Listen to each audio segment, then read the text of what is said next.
আসসালামু আলাইকুম প্রিয় শিক্ষার্থীবৃন্দ, টেকনোলজি ইনস্ট্রাক্টরের পক্ষ থেকে তোমাদেরকে সবাইকে স্বাগতম। আজকে আমি এইচএসসি আইসিটি চ্যাপ্টার 4 নিয়ে কথা বলবো। তোমাদের আইসিটি বইয়ের চতুর্থ অধ্যায়ের যে বিষয় নিয়ে আলোচনা করা হয়েছে তা হলো ওয়েব ডিজাইন, পরিচিতি ও HTML। আমি এই সম্পূর্ণ অধ্যায়ের উপর কিছু ভিডিও তৈরি করেছি।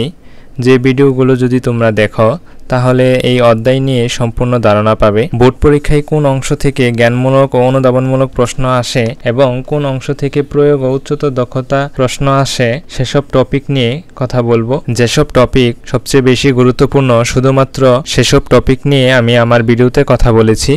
তো চলো ভিডিও শুরু করা যাক। অধ্যায়ের নাম হচ্ছে ওয়েব ডিজাইন, পরিচিতি এবং HTML। এই অধ্যায়টি দুটি ভাগে বিভক্ত।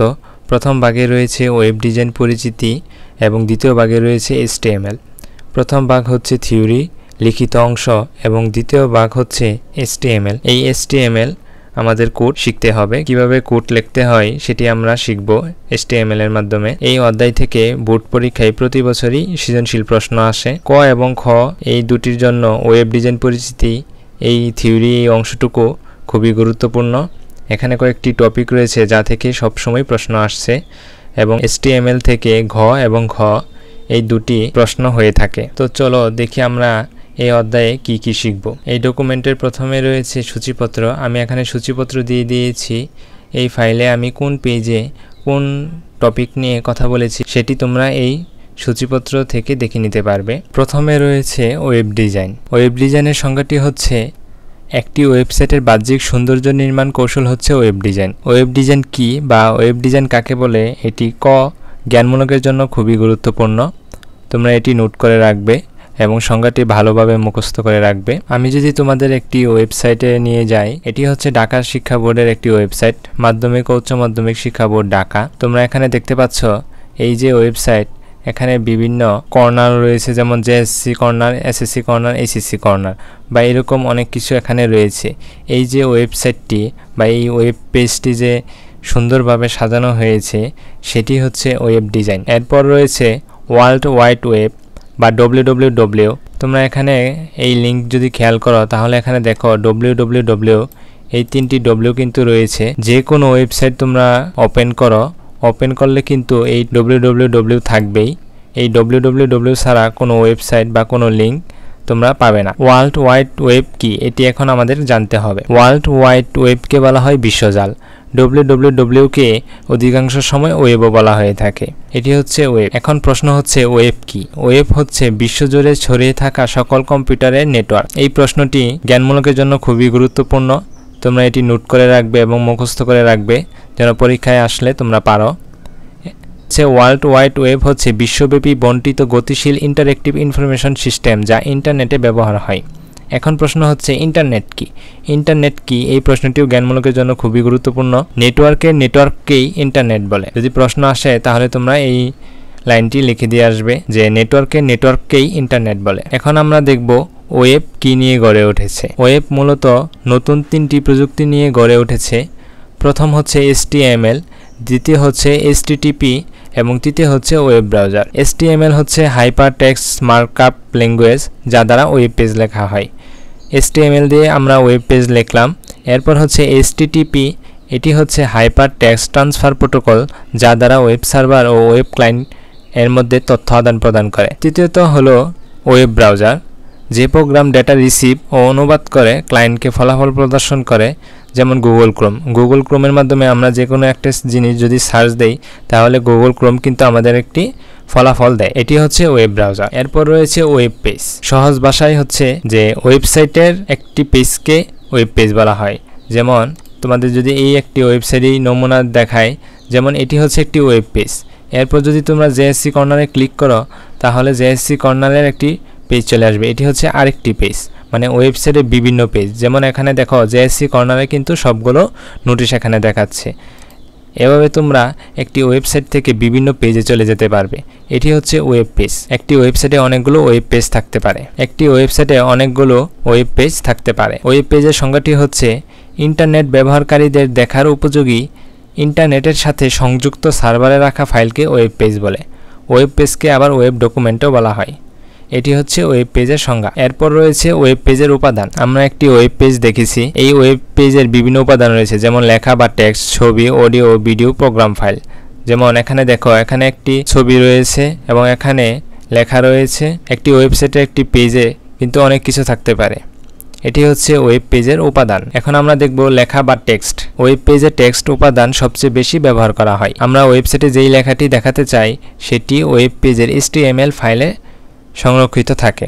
বিভিন্ন ধরনের টেক্সট ফাইল রয়েছে, যেমন এখানে আমি বিভিন্ন টেক্সট ফাইল দিয়েছি, যেমন .doc এর দ্বারা বোঝাচ্ছে এটি ওয়ার্ড ডকুমেন্ট, এবং .ppt এটি হচ্ছে পাওয়ার পয়েন্ট প্রেজেন্টেশন ফাইল, আর .txt হচ্ছে শুধুমাত্র টেক্সট ফাইল, .odt হচ্ছে ওপেন ডকুমেন্ট, এবং .pdf হচ্ছে পিডিএফ ফাইল, যা পড়ার জন্য পিডিএফ রিডার সফটওয়্যার প্রয়োজন পড়ে।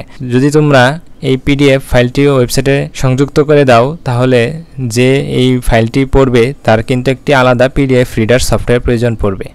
এটি হচ্ছে .pdf। এরপর রয়েছে ছবি।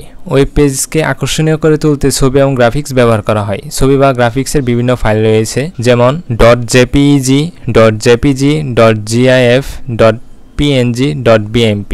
এগুলো হচ্ছে ছবির বিভিন্ন ফাইল। এই ওয়েবসাইটে যদি দেখো, তাহলে এখানে দেখো বিভিন্ন ছবি কিন্তু রয়েছে। এটি HTML এর মাধ্যমে ছবি এই ওয়েব পেজে অ্যাড করা হয়েছে। এরপর রয়েছে অডিও ও ভিডিও। প্রয়োজন অনুসারে ওয়েব পেজে অডিও ও ভিডিও ফাইল যুক্ত থাকতে পারে।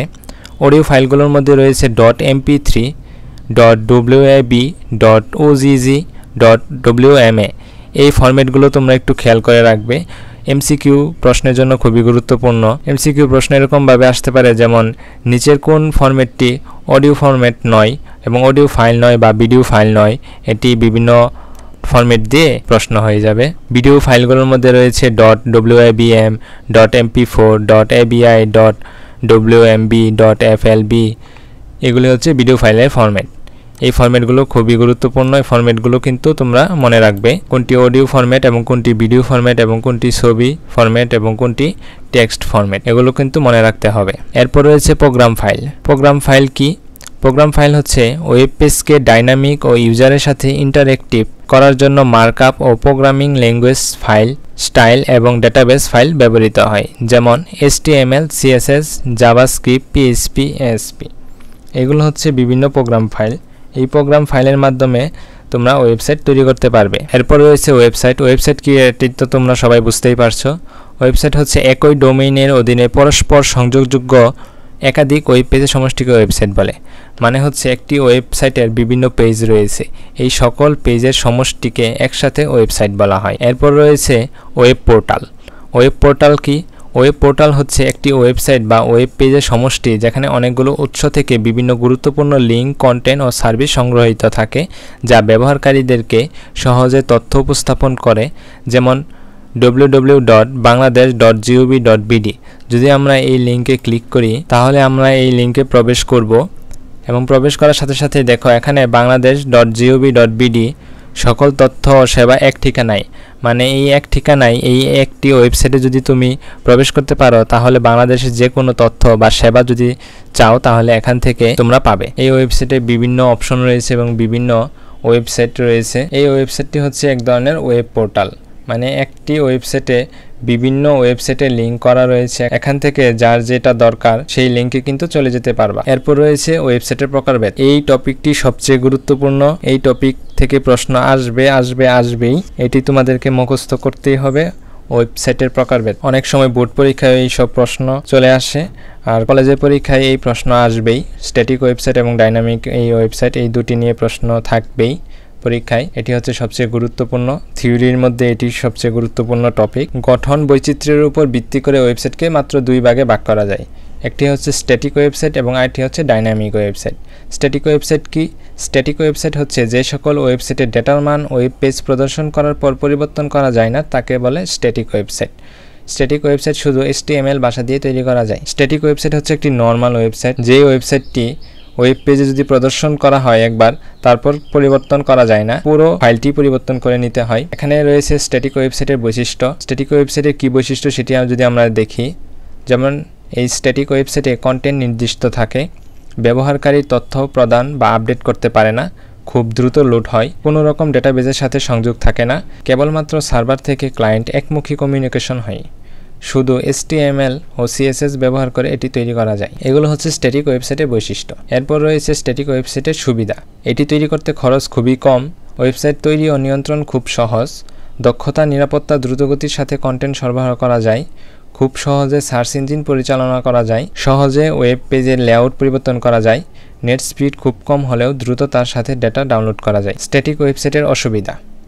স্ট্যাটিক ওয়েবসাইটের অসুবিধা হচ্ছে কন্টেন্ট আপলোড করতে প্রচুর সময় লাগে, ওয়েবসাইটের আকার বৃদ্ধির সাথে সাথে কন্টেন্টগুলো নিয়ন্ত্রণ করা কঠিন হয়ে যায়, মানসম্মত ওয়েব পেজ ডিজাইনিং অত্যন্ত কষ্টসাধ্য এবং সময় সাপেক্ষ, ব্যবহারকারীর নিকট হতে ইনপুট নেওয়ার কোনো ব্যবস্থা থাকে না, মানে যেই ওই ওয়েবসাইটটি ব্যবহার করবে তার থেকে আমি কোনো ইনপুট নেওয়ার ব্যবস্থা নাই। এগুলো হচ্ছে স্ট্যাটিক ওয়েবসাইটের অসুবিধা। এরপর রয়েছে ডাইনামিক ওয়েবসাইট। ডাইনামিক ওয়েবসাইট কি? যে সকল ওয়েবসাইটে ডাটার মান ওয়েব পেজ প্রদর্শন পরে পরিবর্তন করা যায় তাকে ডাইনামিক ওয়েবসাইট বলে। এখন সবাই ডাইনামিক ওয়েবসাইটই তৈরি করে, যার ফলে ওয়েবসাইটে যদি আমরা একটি ওয়েব পেজ সংযুক্ত করি, তারপর যদি কোনো পরিবর্তন করতে হয় তাহলে পরিবর্তন করা যায়। ডাইনামিক ওয়েবসাইটের বৈশিষ্ট্য হচ্ছে পরিবর্তনশীল তথ্য বা ইন্টারেক্টিভ ওয়েব পেজ তৈরি করা যায়, রান টাইমে সময় পেজের ডিজাইন বা কন্টেন্ট পরিবর্তন হতে পারে, ডাটাবেজ ব্যবহার হয়, কোয়েরি করে তথ্য বের করার সুযোগ থাকে, সবসময় ব্যবহারকারী তথ্য আদান প্রদান ও তথ্য আপডেট করতে পারে। এটি হচ্ছে ডাইনামিক ওয়েবসাইটের বৈশিষ্ট্য। এখন আমরা দেখব ডাইনামিক ওয়েবসাইটের সুবিধা। ডাইনামিক ওয়েবসাইটের সুবিধা হচ্ছে ব্যবহারকারীর চাহিদা অনুযায়ী পেজের কন্টেন্ট পরিবর্তন হতে পারে, তথ্য বা বিষয়বস্তু আপডেট খুব দ্রুত করা যায়, নির্ধারিত ব্যবহারকারীদের জন্য নির্ধারিত পেজ প্রদর্শনের ব্যবস্থা করা যায়, ব্যবহারকারীর নিকট হতে ইনপুট নেওয়ার ব্যবস্থা থাকে, অনেক বেশি তথ্যবহুল হতে পারে, আকর্ষণীয় ইন্টারেক্টিভ লেআউট তৈরি করা যায়। এগুলো হচ্ছে ডাইনামিক ওয়েবসাইটের সুবিধা।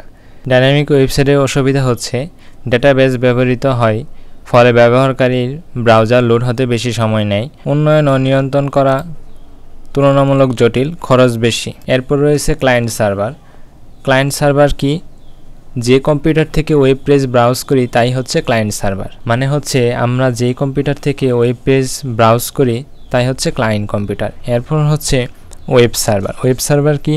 ওয়েব সার্ভার হচ্ছে ওয়েব পেজ বা ওয়েবসাইট যে সার্ভারে সংরক্ষিত থাকে তাকে বলা হয় ওয়েব সার্ভার। একটি সার্ভারে আমাদের এই ওয়েবসাইট এবং ওয়েব পেজগুলো সংরক্ষণ করা হয়ে থাকে, যাকে বলা হয় ওয়েব সার্ভার। এরপর হচ্ছে প্রোটোকল। প্রোটোকল হলো নিয়মকানুন, যে নিয়মকানুনের উপর ভিত্তি করে ইন্টারনেট ডাটা আদান প্রদান করা হয় তাকে প্রোটোকল বলে। কিছু প্রোটোকলের নাম নিম্নে দেওয়া হলো। প্রোটোকলের মধ্যে উল্লেখযোগ্য প্রোটোকল হচ্ছে HTTP, FTP, file transfer protocol, TCP বা IP, ট্রান্সমিশন কন্ট্রোল প্রোটোকল বা ইন্টারনেট প্রোটোকল। এরপর রয়েছে SMTP, simple mail transfer protocol. এরপর রয়েছে VoIP, voice over internet protocol.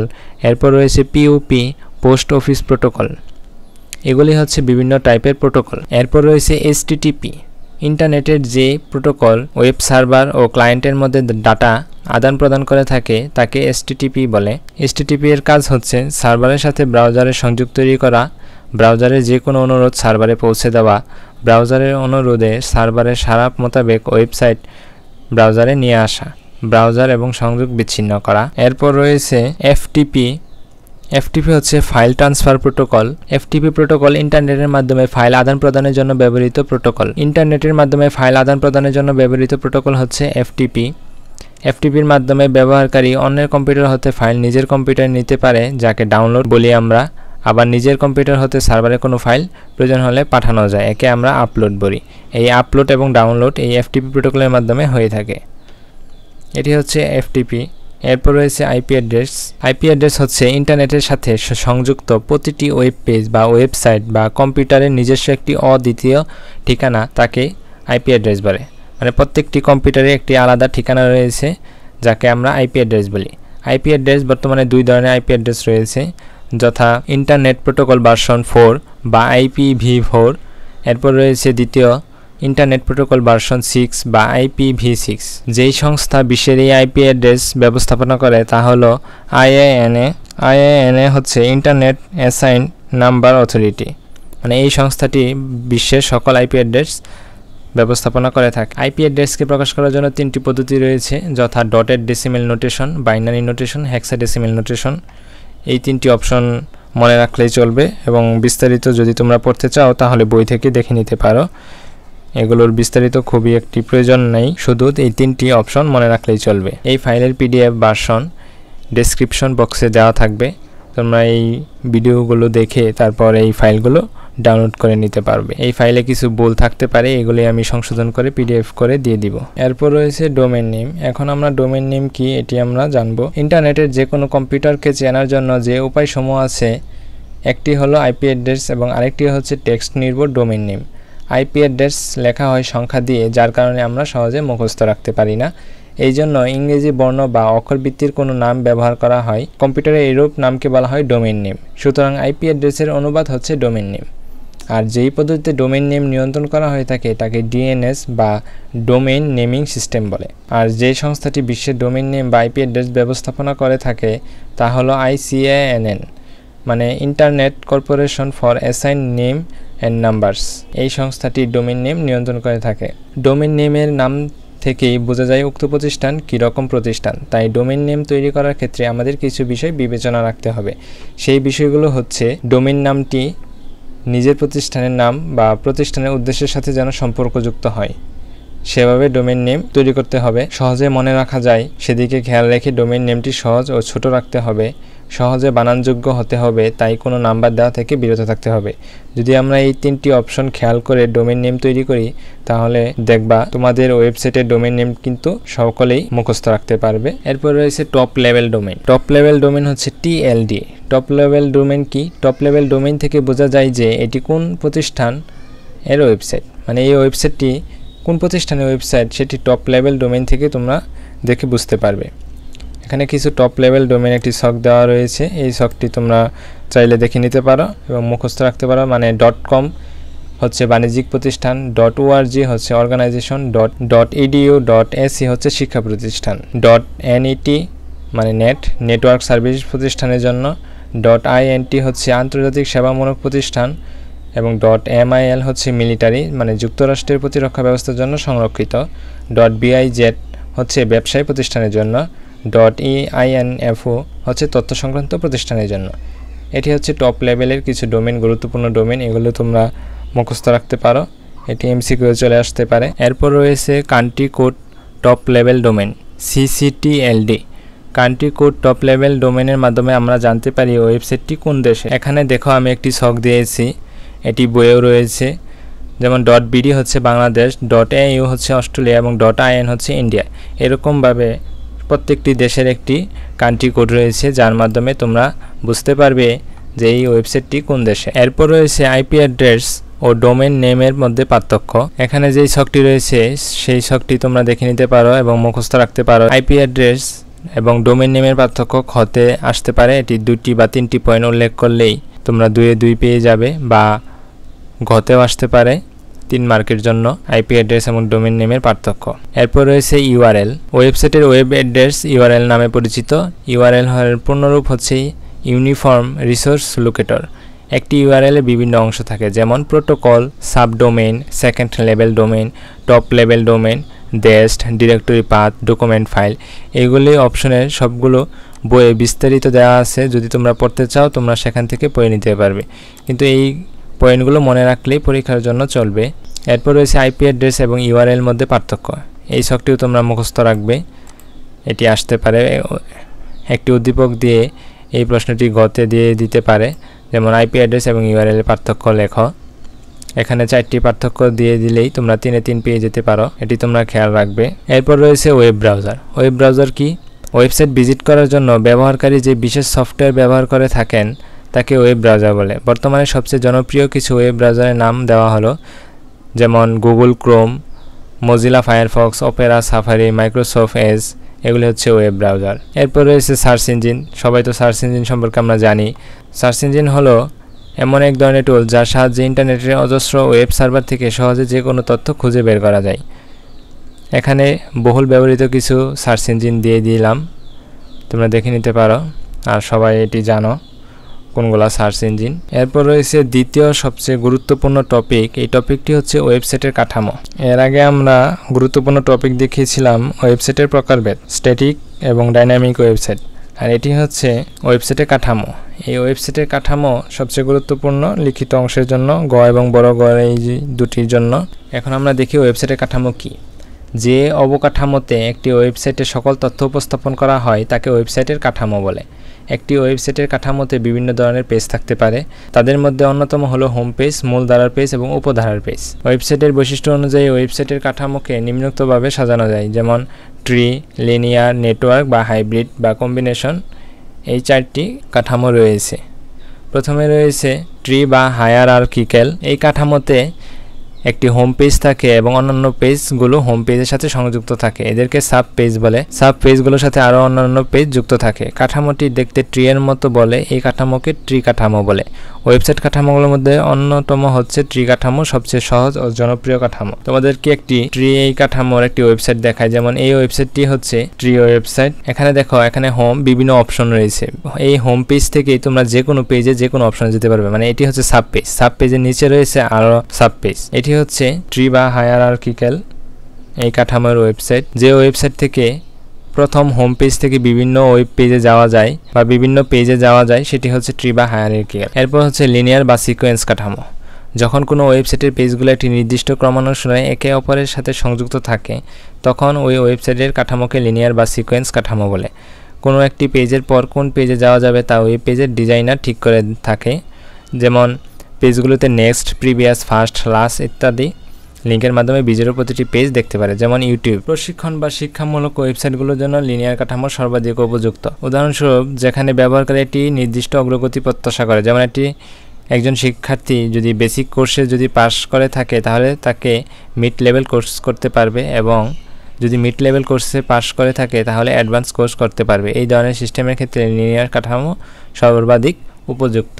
যেই ওয়েবসাইট থেকে আমরা শুধুমাত্র ওয়েবসাইট যে ডিজাইন করেছে তার মতে আমরা চলতে পারবো, যেতে পারবো বিভিন্ন ওয়েব পেজে, সেটি হচ্ছে লিনিয়ার বা সিকোয়েন্স কাঠামোর website. Next, previous, first, last এই অপশনের মাধ্যমে আমরা এক পেজ থেকে আরেক পেজে চলে যেতে পারবো। এটি হচ্ছে লিনিয়ার বা সিকোয়েন্স কাঠামো। এরপর হচ্ছে নেটওয়ার্ক বা ওয়েব লিঙ্ক কাঠামো। এই কাঠামোতে প্রতিটি ওয়েব পেজ অপর সবগুলো বা সর্বাধিক ওয়েব পেজের সাথে সরাসরি যুক্ত থাকে। অর্থাৎ একটি হোম পেজের সাথে যেমন অন্যান্য পেজের যুক্ত থাকে তেমন প্রতিটি পেজ আবার তাদের নিজেদের সাথেও যুক্ত থাকে। এই কাঠামোতে ফ্রেম ব্যবহার করা হয় যাতে ফ্রেমের মধ্যে অন্যান্য পেজের লিঙ্ক মেনু আকারে উপস্থাপন করা যায়। এই ফ্রেমটি সাধারণত স্থির থাকে এবং কোনো একটি লিঙ্ক সিলেক্ট করলে ওই পেজের বড় ফ্রেমের মধ্যে দেখায়। যেমন উইকিপিডিয়া। তোমরা সবাই জানো যে উইকিপিডিয়ায় বিভিন্ন তথ্য থাকে এবং তথ্যগুলো কোন জায়গা থেকে কালেক্ট করা সেগুলো কিন্তু লিঙ্ক করা থাকে। এর মাধ্যমে যদি তোমরা ওই লিঙ্কে ক্লিক করো তাহলে এই তথ্যটি কোথায় থেকে কালেক্ট করা হয়েছে সেটি কিন্তু তোমরা দেখতে পারবে। নেটওয়ার্ক বা ওয়েব লিঙ্ক কাঠামোর সবচেয়ে বড় উদাহরণ হচ্ছে উইকিপিডিয়া। একটি উদাহরণের মাধ্যমে তোমরা নেটওয়ার্ক বা ওয়েব লিঙ্ক কাঠামো বুঝতে পারবে। এই কাঠামোটি ছোট ওয়েবসাইটের জন্য খুবই ভালো, যেখানে অনেক লিঙ্কের লিস্ট থাকে। এটি অভিজ্ঞ ব্যবহারকারীদের জন্য উপযুক্ত। যারা কম্পিউটারে নতুন তারা এই নেটওয়ার্ক বা ওয়েব লিঙ্ক কাঠামো বুঝতে পারবে না, এই জন্য বলা হয়েছে এটি অভিজ্ঞ ব্যবহারকারীদের জন্য উপযুক্ত। এরপরে রয়েছে হাইব্রিড বা কম্বিনেশনাল কাঠামো। যখন একটি ওয়েবসাইটের ওয়েব পেজগুলো একাধিক ভিন্ন কাঠামো দ্বারা একে অপরের সাথে সংযুক্ত থাকে তখন ওই ওয়েবসাইটের কাঠামোকে কম্বিনেশনাল বা হাইব্রিড কাঠামো বলে। অধিকাংশ ওয়েবসাইটের কাঠামো হাইব্রিড হয়ে থাকে। উদাহরণস্বরূপ, কিছু ওয়েব পেজ ক্রমান্বয়ে যুক্ত এবং কিছু ওয়েব পেজ স্তরে স্তরে যুক্ত। এটি হচ্ছে হাইব্রিড বা কম্বিনেশনাল। মানে আগের যে তিনটি আমরা দেখেছি এই দুটির যদি একসাথে করে আমরা একটি ওয়েবসাইট তৈরি করি তাহলে ওই ওয়েবসাইটটি হবে হাইব্রিড বা কম্বিনেশনাল কাঠামো। এই ছিল আজকের এই ভিডিও। আজকের ভিডিওতে আমি বিস্তারিত আলোচনা করেছি ওয়েব ডিজাইন নিয়ে। আগামী ভিডিওগুলোতে HTML নিয়ে বিস্তারিত আলোচনা থাকবে। আজকের এই ভিডিওর মধ্যে দুটি টপিক সবচেয়ে বেশি গুরুত্বপূর্ণ। এক নম্বর টপিক হচ্ছে ওয়েবসাইটের প্রকারভেদ এবং 2 নম্বর টপিক হচ্ছে ওয়েবসাইটের কাঠামো। ওয়েবসাইটের প্রকারভেদের মধ্যে রয়েছে স্ট্যাটিক ওয়েবসাইট এবং ডাইনামিক ওয়েবসাইট, এবং ওয়েবসাইটের কাঠামোর মধ্যে রয়েছে ট্রি বা হায়ারার্কিক্যাল, লিনিয়ার বা সিকোয়েন্স, নেটওয়ার্ক বা ওয়েব লিঙ্ক, হাইব্রিড বা কম্বিনেশন। এই দুটি টপিক খুবই গুরুত্বপূর্ণ। এই দুটি টপিক নিয়ে সৃজনশীল প্রশ্ন আসে। পরবর্তী ভিডিও দেখার আমন্ত্রণ জানিয়ে আজকের এই ভিডিওটি শেষ করছি। ধন্যবাদ সবাইকে।